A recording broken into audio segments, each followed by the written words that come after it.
Hi అండి, అందరికీ నమస్కారం. ఫ్రెండ్షిప్ డే రోజు ఇద్దరు మునిగిపోయారు గంగవరం బీచ్ లో. అసలు ఆ రోజు ఏం జరిగింది, ఎంతమంది వెళ్ళారనేది ఈ వీడియోలో చూపిస్తాను చూడండి. మార్నింగ్ 6 o'clock కి దోసూరు కనక మహాలక్ష్మి, దోసూరి సురేష్, దోసూరి ఆశిని, పెద్దగాడి రాజు, సురకల మందిర, సురకల నీతు, గురజాల దామోదర్ అని మా 7గురిని 3 స్కూటీల మీద ఉదయం 6 గంటలకి బయలుదేరాము.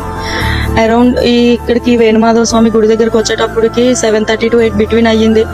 మేము కొండ ప్రాంతంలో పైకి వెళ్ళి గుడిలో దండం పెట్టుకుని వ్యూ పాయింట్ చూడడానికని వెళ్ళాము. అప్పుడు ఎండ వచ్చిందని, ఆ ఎండ చూసి కింద నా ఫోటో స్టిల్స్ షూట్ అవుతుందని కిందకి వెళ్ళి కింద నించున్నాము. 2 ఫొటోస్ తీసుకొని వచ్చేద్దామన్న క్రమంలో మా తమ్ముడు వీడియో క్లిప్ తీశాడు. వీడియో క్లిప్ తీసిన వెంటనే మేము ఇలా తిరిగి వచ్చేటప్పటికి అటు నుంచి ఇటు నుండి 2 ఫోర్స్ అలలు వచ్చి మా 6గురిని లాక్కెళ్ళిపోయి కిందకి. గురజాల దామోదర్ డైరెక్ట్ గా వాటర్ నుంచి కిందకి వెళ్ళిపోయాడు. నేను రాయి ఇరుకులో ఉండిపోవడం వల్ల మిగతా 5గురు నా పక్కన 4గురు పక్కన ఉండిపోయారు నాతోటి ఇరుకుపోయి. 2 అలలు వచ్చేటప్పటికి నీతు అని అమ్మాయి వీడియోలో కన్నంలోంచి జారిపోయి సన్నగా ఉండడం వల్ల అమ్మాయి వెళ్ళిపోయింది.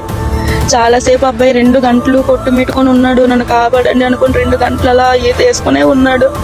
ఎవరూ రాలేదు. మళ్ళీ కొండపైకి ఎక్కాను, ఎవరైనా ఉంటే పిలిస్తే వచ్చారు 4 అబ్బాయిలు.